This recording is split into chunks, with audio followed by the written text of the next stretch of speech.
All right, so we're gonna do factoring trinomials. Remember, a trinomial is just three terms, and particularly we're going to be looking at quadratic form, a quadratic function that has the form y equals ax squared plus bx plus c.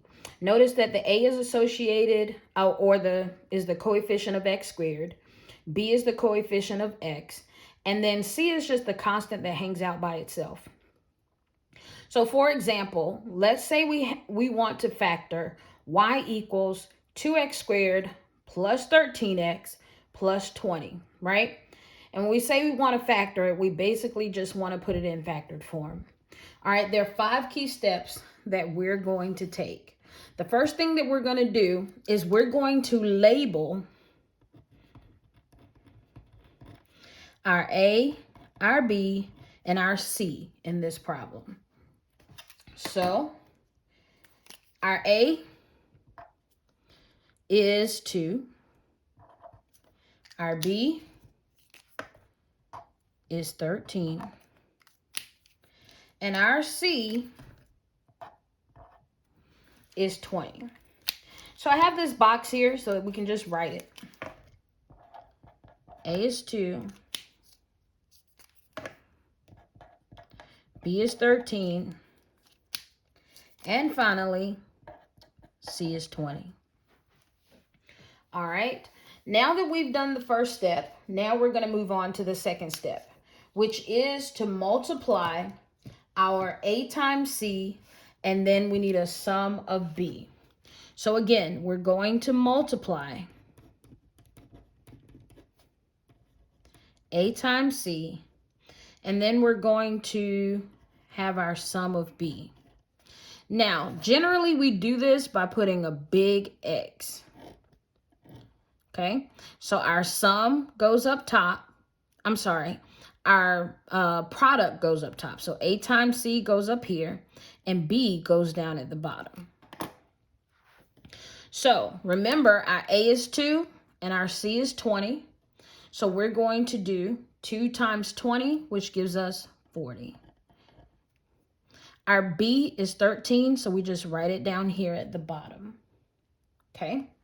And now that we have done this, we're going to step 3. Step 3 is to find the two numbers that are they're factors of 40, that are going to multiply to give us 40 and add to give us 13. So here we're just going to put find factors. All right, my pen's running out. So we're going to find factors of A times C. What is our A times C here? It's just 40. Okay, so we're going to find factors of 40.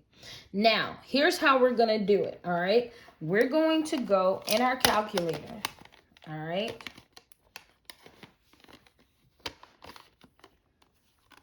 All right, and in our calculator, let me go ahead and clear this out to make sure we're good. All right, go to y equals. And what we're going to type in is we're going to take the 40. And in y equals, we're going to type 40 divided by x, okay? 40 divided by x. And what this does is just go ahead and allows us to see the factors of 40. So all we have to do is focus on finding the sum of 13, okay? So here we go. Second graph, okay? And we're looking for a sum of 13, okay? We're looking for a sum of 13. So 1 and 40, 1 plus 40 is 41, so we know that's not it. 2 and 20 are not it, because 2 plus 20 is 22. 3 and 13.333 repeating, we're not even going to consider, because in this process, we don't want to consider decimals. So let's go to 4. 4 and 10 add to give us 14. That's not 13. So we're going to keep going. When x is 5, y is 8.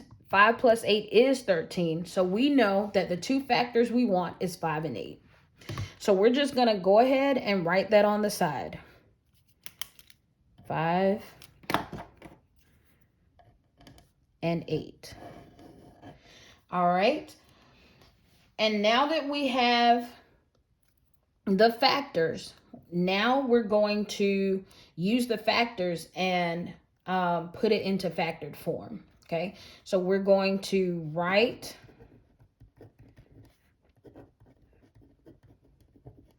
factors in factored form. So kind of like what we see up here, right? It's going to look something like that.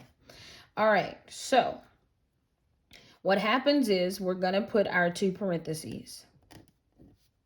All right, this is factored form.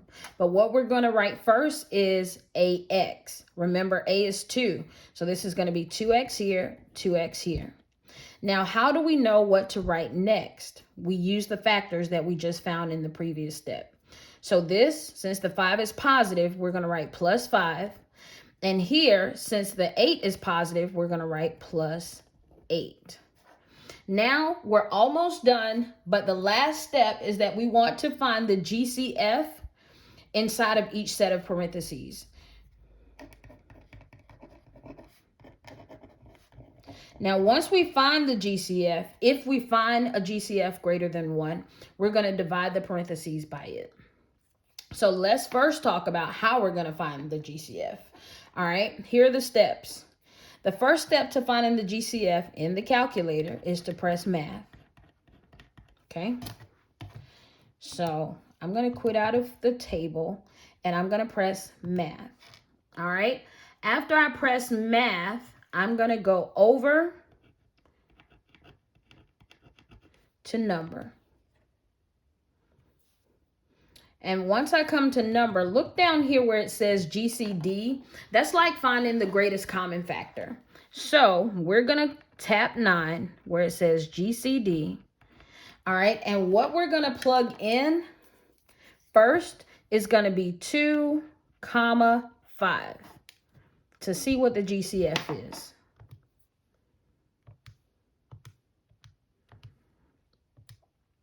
Notice that it tells us the GCF is 1. And since the GCF is 1, we're going to leave it as just 2x plus 5.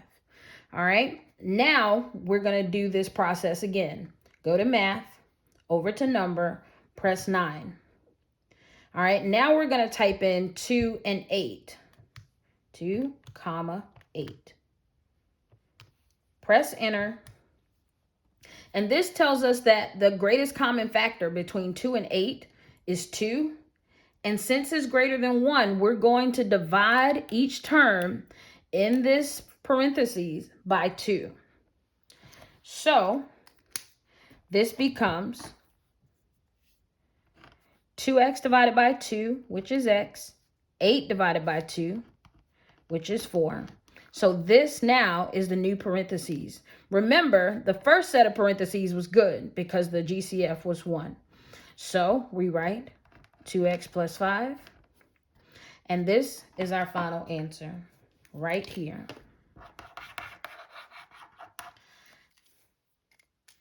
So the factored form for y equals 2x squared plus 13x plus 20 is 2x plus 5 and x plus 4. If we wanted to check this, all we would have to do is to basically multiply this as we know how, and we would get this form right here. Now, we may want to do another example. So let's look real quick at y equals 3x squared minus 4x minus 4. Let's say we want to factor it. Remember, the first step is to label our A, B, and C. So here, our A is 3. All right, our B is actually -4. And our C is -4. Now, it may help to write this out because sometimes it may not be clear. And that's okay. We just completed the first step. The second step is we're going to create this X. Remember, at the top is the product, A times C, and at the bottom is B. Now, A is 3, C is -4. 3 times negative 4 is negative 12. B is negative 4. All right. So in step 3, we're looking for factors of A times C. How are we going to do that? Remember, go to calculator, y equals, and we're typing in negative 12 divided by x. And this allows us to now look for the sum of negative 4. So we press second graph to look at the table. We only want to look at whole numbers.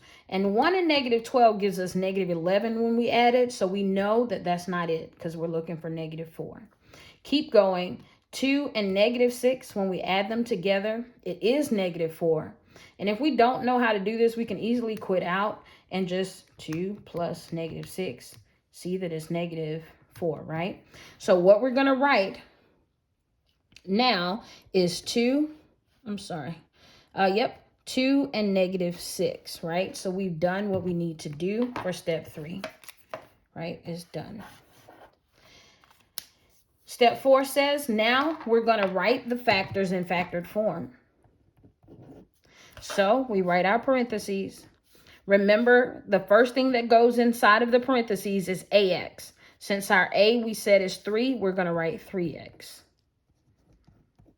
Now, how do we know what to write next? We use the factors we found in step 3 and write it. Plus 2, since the 2 is positive, and minus 6, since the 6 is negative. Now we go in our calculators in step 5, and we look for the GCF, right?